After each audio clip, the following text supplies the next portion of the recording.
Boa noite. A pandemia trouxe vários desafios ao cotidiano das pessoas. Para aquelas com necessidades especiais, trouxe muito mais.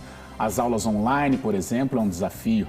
E sobre isso que vamos falar hoje. Como anda a educação inclusiva nesse período? E para debater esse assunto, eu recebo a Juliana Cardoso Bertoncello, otorrinolaringologista pediátrica com especialização em foniatria. E a Maybi Mascarenhas, coordenadora pós-graduação em educação inclusiva e professora e pedagoga. Ufa! Juliana, boa noite. Boa noite, Maybi. Eu consegui falar otorrinolaringologista. E o que eu ensaiei para que eu não... Não, mas você foi bem. Boa noite, meninas. Sejam bem-vindas. Muito obrigada. Eu vou começar com uma pergunta bem didática, até para o nosso público entender e entrar, né, nesse assunto, nessa dimensão da educação inclusiva. O que é a foniatria, Juliana? Então, foniatria... Ela hoje é uma área de atuação dentro da otorrinolaringologia, né?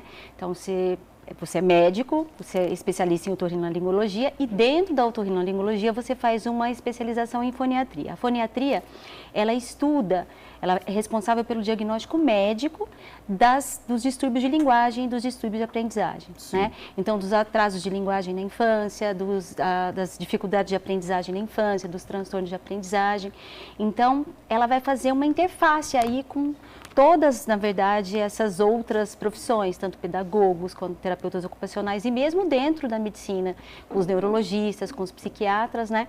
Buscando saber qual é o caso, né? Qual é o diagnóstico que essa criança com atraso de linguagem tem, ou qual o diagnóstico que essa criança com transtorno de aprendizagem, uma dificuldade de aprendizagem que ela tenha. Tá. Um exemplo de atraso de linguagem. Um exemplo de atraso de linguagem, por exemplo, uma criança que chega ali pra gente com 2 anos e meio falando muito pouco, tá? Ou entendendo muito pouco. E é legal você tocar nesse assunto, porque às vezes a gente pensa, o que tem a ver atraso de linguagem com alteração de transtorno de aprendizagem? Tem tudo a ver, na verdade, né? Porque a gente tem que pensar que a linguagem, ela começa muito antes da fala, né? Sim. Então, a gente começa uma linguagem desde quando o bebê está ali olhando no berço com a mãe, então aquele namoro, né? O choro diferente quando está com fome, de quando está com manha, né? Então, tudo isso é uma linguagem, né? Então, quando a gente vê que essas fases, elas estão alteradas, você já vai ter que acender a luzinha vermelha. Sim. E muitas vezes é o primeiro sinal. É o primeiro sinal da pontinha de um iceberg, né? Suspeitar de uma deficiência, de um transtorno. Tanto auditiva, como transtornos do espectro autista. Exatamente. Como os transtornos de desenvolvimento de linguagem, né? Que é uma entidade que a gente conhece pouco, né? Fala-se pouco, mas que são crianças que alteram a linguagem exclusivamente. E tem vários, e você vai ter, na verdade, outras pessoas na família que tiveram. E isso é um passo para depois, lá na frente, atrasar a alfabetização e ter uma dificuldade. E é complicado, às vezes, para os pais entenderem, né? Sim. Se eles assimilarem essa situação. A gente começa, eu já quero puxar um outro assunto. Eu não sei se vocês assistiram aquele filme Como Estrelas na Terra. Vocês assistiram? É sobre dislexia. Dislexia. É a coisa mais linda. Não preciso assistir. Sim. É uma abordagem muito sensível. E prepare o lenço também, que eu acho que você vai chorar. Exato, né? Eu brinco sempre, né? A dislexia é como se você falasse uma outra língua, né? Sim. Então, assim, são crianças que têm uma capacidade plena cognitiva, super inteligentes, né? Mas que aquela linguagem, para ela, é realmente uma linguagem difícil. Só para o nosso público entender, né? A Maybi vai me ajudar também, porque ela assistiu. O menino, ele não ia para a escola, ou quando ia com muito mau gosto, fugia das avaliações, quando fazia alguma avaliação, ia muito mal. E ninguém entendia, né? E o pai cobrava, a escola cobrava. Isso também é um puxão de orelha nas escolas, né? Isso ainda é presente, ainda é bastante real. Muito. E é importante que o educador entenda o contexto daquele aluno, se coloque no lugar dele e observe o que está acontecendo. Ele realmente não consegue compreender ou ele não consegue grafar? Porque você tem dislexia, desortografia, descalculia, tem várias situações, né, para se observar. E ser criativo nas metodologias famílias, entendendo o contexto dele. Mas ali mostra uma realidade que ainda acontece, né? E claro, tem todo o desenrolar do roteiro, que eu não posso dar spoiler, né? Vai que alguém não assistiu. Então, eu já estava me empolgando, foi bom você... Mas assistam, que vale a pena, é bem esclarecedor. É muito legal, é uma história muito, muito bonita. Gente, quando eu falo dessa educação, né? Dessa educação inclusiva, eu estou falando do quê, na realidade? Educação inclusiva abarca os alunos desde berçário até o grau mais alto de ensino superior, de pós-graduação, do berçário à livre docência, digamos assim, realizando as adaptações necessárias para incluir o aluno com deficiência, com transtornos e que esteja dentro do hall de superdotação e altas habilidades. Sim. Então, a educação inclusiva precisa viabilizar, de acordo com a necessidade daquele aluno, as práticas para que ele possa se desenvolver globalmente, na fala, na comunicação, que é um aspecto fundamental, na socialização, na compreensão de conteúdos. E isso tem uma variação, além dos laudos entre si, porque tem vários tipos de deficiência, vários grupos de deficiência e vários tipos específicos, né? E também tem a situação de cada aluno. Um aluno que esteja no espectro autista não é idêntico ao outro. Um aluno síndrome de Down não é igual a outro aluno com síndrome de Down. Então, precisamos olhar um a um, além de entender os contextos. Ainda tem gente que tem dificuldade de entender essa situação? Por exemplo, para alguma pessoa que não precisa nem, não vou falar uma pessoa que não tem tanto esclarecimento, mas tem gente que trata a criança, a pessoa com síndrome de Down, igual a pessoa que tem autismo, por exemplo? Existe essa confusão em alguns momentos, existem pessoas que não se informaram ainda, existem as que têm medo. Eu vou receber um aluno com deficiência. Eu não sei o que eu faço. Ou então, talvez a Juliana até já tenha ouvido isso em consultório. Nossa, o meu aluno não fala, eu não sei o que fazer com ele, né? Então, tem a falta de informação, tem o medo, tem a preocupação também em fazer o melhor, mas não saber o que fazer. Então, a melhor coisa, o melhor remédio é a informação e o acolhimento. Né? Queria completar o que ela falou.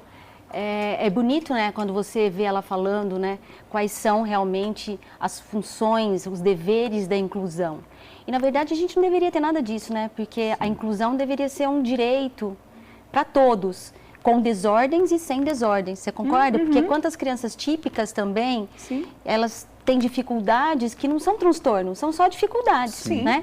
E que, isso sempre fica na minha cabeça, a obrigação é nossa, profissional, quer seja da saúde, da educação, de se adequar a eles, né? E promover qualquer que seja a estratégia para a gente poder adquirir dele o que ele tem de melhor para poder passar para a gente, né? Mas o que a gente vê hoje em dia não é isso, né? Assim, é o que você está falando. Falou assim, eu tenho um aluno que tem dificuldade, eu não sei o que eu vou fazer, né? Então, é melhor a gente mandar para todos os especialistas.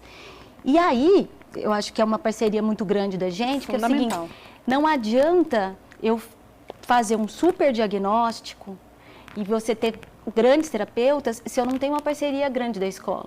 Se a escola não sabe o que fazer. E vice-versa, né? Nós temos que caminhar juntos, né? E vice-versa, né? Então, isso é muito comum que aconteça. Tem muita gente boa na área, tem tido progresso, sim. Tem muita gente que se envolve de coração com os alunos com deficiência, os pacientes com deficiência também, com certeza. Quando tem essa parceria, família, escola e profissionais da área de saúde e terapeutas de apoio, é o sonho. Porque todo mundo vibra uníssono para colaborar com aquela criança, aquele jovem, enfim. Então, tem muita coisa já avançando, mas tem bastante a melhorar. Precisa melhorar. Sim. Tá certo. Vamos para um primeiro. Primeiro não, é o único VT, mas é um VT esclarecedor que a gente vai discutir muito aqui no nosso programa.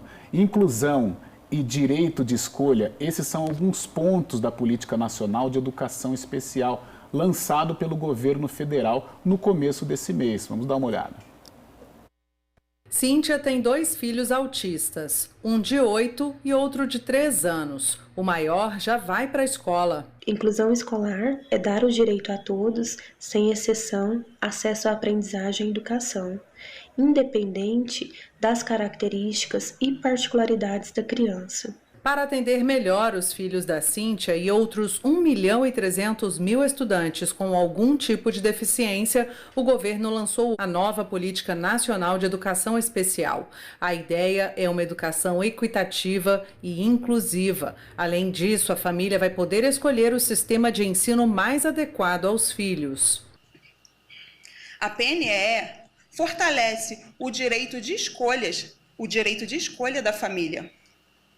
Temos o dever de oferecer aos cidadãos a opção de escolarização em escolas regulares, escolas especializadas ou escolas bilíngues de surdos. A adesão das escolas à nova política será voluntária e elas vão poder receber apoio do governo para adequar as instituições e preparar os profissionais para atender os alunos.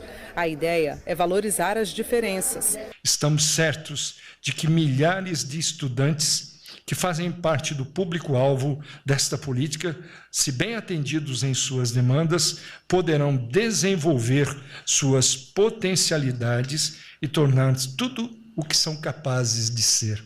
Também está prevista a Política Nacional de Educação Bilíngue de Surdos, voltada a estudantes surdos, surdocegos e deficientes auditivos nas escolas bilíngues, em que há um professor que ensina a língua brasileira de sinais, ou nas classes inclusivas, onde há o intérprete da Libras. A ideia é fazer com que a Libras chegue a todos. Quem sabe o dia não possamos conversar todos na língua brasileira de sinais. Tá aí, Juliana Maibi, essa nova lei, ela atende realmente às necessidades na educação inclusiva? Muito bem, vamos lá. Vamos do começo. Sim. É um decreto não tem a força de lei, e os estados e municípios podem aderir ou não. É uma novidade grande, né, nesse momento que a gente está gravando, uma novidade muito grande para todos nós, mas o que nós já temos de informação concreta sobre isso, nós da educação inclusiva. Isso, claro, vai envolver o investimento, como foi falado, né, no VT, o investimento em promoção de estudo bilíngue, né, de escolas bilíngues, sim, português e Libras, mas também isso envolve escolas chamadas de escolas exclusivas para pessoas com deficiência, que é uma preocupação nossa, possibilidade de implantação de salas exclusivas dentro das escolas, sim, e dá o poder da família de escolher em qual escola vai matricular. Claro que nós já temos leis espetaculares. Antes, como é que era? Antes a família ela era praticamente obrigada a ir a uma escola especializada. Aí é que tá. Não. Isso lá atrás, antes da declaração de Salamanca, ainda assim, é um pouco... lá na época da política mais assistencialista, né? E depois foi se conseguindo o direito à prevalecência pela escola regular, sim, da pessoa com deficiência. E se ela não tivesse condições, por ser uma extrema exceção, de acompanhar, sim, se indicaria a escola exclusiva. Sim. E tem também uma outra possibilidade, frequentar a escola regular no período e no contraturno, frequentar a escola exclusiva, que muitas vezes tem o suporte médico, o suporte de saúde, funcionando ao mesmo tempo que a escola. Qual é a nossa preocupação? Vamos imaginar aí que nós temos várias famílias que não tem essa informação dessa possibilidade, porque ela já existe. Isso não veio com o decreto. E ela soube, através do decreto, agora que está sendo muito veiculado, que ela tem essa possibilidade de escolha, que, na verdade, depois de tentar a escola regular, se for uma exceção extrema, ela já tinha. E ela vai tentar matricular primeiro numa escola regular. O que acontece muito ainda? A negativa de vaga, mesmo isso sendo ilegal. Isso pode ser facilitado. Porque aí simplesmente a escola pode falar, nós não temos preparo. Mas acho que é o ponto que eu queria chegar. É ilegal, mas qual a justificativa que eles falam para fugir dessa ilegalidade? Porque de repente o pai pode se sentir ofendido e... Na verdade, tem algumas situações, inclusive, que famílias me ligam chorando. Já é a quinta escola que eu já tentei colocar o meu filho e a escola fala exatamente assim para mim. Nós vamos aceitar porque nós somos obrigados, mas a gente não é inclusivo. Imagina você ouvir esse tapa, né, na sua cara sobre o seu filho. Olha, o seu filho não é bem-vindo aqui porque ele tem uma deficiência. Se a gente for pensar em mundo, a gente precisa criar um mundo mais solidário, mais inclusivo num todo. A Juliana falou muito bem dessa questão, não são só as pessoas com deficiência, com transtorno, todos temos particularidades. Sim. Vai ficar mais fácil negar a vaga, vai ficar mais fácil ter verba para criar políticas, políticas não, mas para criar situações que vão intensificar a exclusão. E quando a gente trabalha a inclusão, a gente trabalha uma sociedade melhor também. Nossa, mas um local que cuida, que trabalha com adolescentes, crianças, falta essa sensibilidade até para justificar. Nós vamos aceitar porque é obrigatório. Mas é muito comum. É muito comum. Triste, né? É triste esse retrato. É o nosso dia a dia. E não sei se posso complementar o que você vai falar. Opa. Mas assim, existem milhões de trabalhos que mostram o quão benéfico é para uma criança que precisa de inclusão, né? Para uma criança, quer seja autista, quer seja surdo, quer seja que tem um problema de visão, quando ela é colocada junto com outras crianças, né? Porque isso, do ponto de vista cognitivo, do ponto de vista social, isso acrescenta muito para ela. Há uma melhora comprovada, né? E eu acho que, em contrapartida, também essas crianças normais Sim. também ganham muito em se ter o seu amigo especial. Até essa coisa especial, da sensibilidade, certeza, né? A solidariedade e criar o sentimento Isso. da igualdade. E me dá um pouco de tristeza, porque é o que a Maybi explicou, né? Assim, lá no passado, existiam as escolas específicas para Down, as escolas específicas, né, para tantas que a gente vê aí, Sim. né? E aí foi um trabalho árduo de se tentar fazer a inclusão na escola. E vou ser muito sincera, ela nunca aconteceu na sua totalidade. Sim. Tá? Você aqui para poder me comprovar. Claro. Né? Até porque depende de humanos envolvidos. Ainda depende, né? de humanos. Por mais que você tenha a lei, é isso que ela falou. E acontece muito hoje em dia. Olha, eu não sei se a nossa escola ela vai ser uma escola ideal para o seu filho. Sim. Né? E a gente também cai na mão de uma outra coisa, tanto os pais, isso a gente falando, e a gente tem escolas públicas que dão show em escolas particulares em inclusão, Olha aí. né? Que se tem toda uma rede de pedagogia formada, professores de educação especial, que às vezes a gente não tem em escolas particulares, Sim. né? Mas eu acho complicado isso que ela falou, muito complicado, porque a partir do momento que você está falando que você está dando a chance de escolher, e sou completamente a favor da existência das escolas especiais. Sim, porque tem os casos extremos. Não só porque tem os casos extremos, mas eu acho que tem terapeutas atuando ali, mas eu acho que tem crianças que elas precisam daquele tipo de educação. Sim. Mas ela tem que frequentar a regular também, porque a socialização dela também é importante. Então, o que ela falou é um mundo ótimo. Às vezes você vai na regular de manhã e vai na especial à tarde. Agora, essa história do cada um vai escolher, eu acho complicado também, porque eu acho que a chance de se virar a gama pro ai aqui não tem, então é melhor você escolher o outro, vai ser grande. Precedente. Sim, aí, né? e pegando esse gancho, o desenvolvimento pedagógico é muito mais amplo quando você trabalha diante da diversidade, né? A diversidade é um fator extremamente benéfico. Então, se eu tenho uma dificuldade, você já presenciou muito mais do que eu, de fala, mas eu convivo com um grupo que verbaliza, eu tenho mais chance de desenvolver oralidade. Se eu estou num grupo que escreve, eu consigo receber uma ajuda, né? Eu tenho um colega que eu observo, eu me sinto mais estimulado a escrever também. Motivação, né? Exatamente. Um alto ponto só quanto a Libras que ele falou, né? Escolas bilíngues, eu acho que Libra é sensacional. A gente tem que pensar que quando a gente fala, a gente está aqui escutando, nós estamos atingindo uma área temporal cerebral. Quando a gente está vendo, a Libras é uma linguagem visual, a gente está atingindo outra área cerebral. Quando a gente está fazendo Libras e conversando, a gente está ativando o cérebro inteiro. É ótimo. E acho que Libras deve ser ensinado em toda a escola. Sim. Então, tem grandes escolas que já começaram a Libras como uma segunda língua, junto com o inglês, junto com o espanhol. Né? Sim, poderia-se usar esse investimento que seria direcionado, vamos supor, para uma sala exclusiva dentro da escola e transformar as escolas em bilíngues num todo, até porque é a nossa segunda língua oficial. Então, nós podíamos ter um movimento mais amplo no sentido de termos uma viabilização de sociedade mais inclusiva através da escola regular. Tá certo. Meninas, programa promete. Foi só o primeiro bloco, mas muito esclarecedor, muito gostoso. E a gente está aprendendo muito aqui com a Maybi Mascarenhas, coordenadora, pós-graduação em Educação Inclusiva e professora e pedagoga, e a Juliana Cardoso Bertoncello, otorrinolaringologista pediátrica com especialização em foniatria. Nós vamos para um rápido intervalo e já muito mais sobre educação inclusiva. Agora o assunto que nós vamos entrar nesse período da pandemia.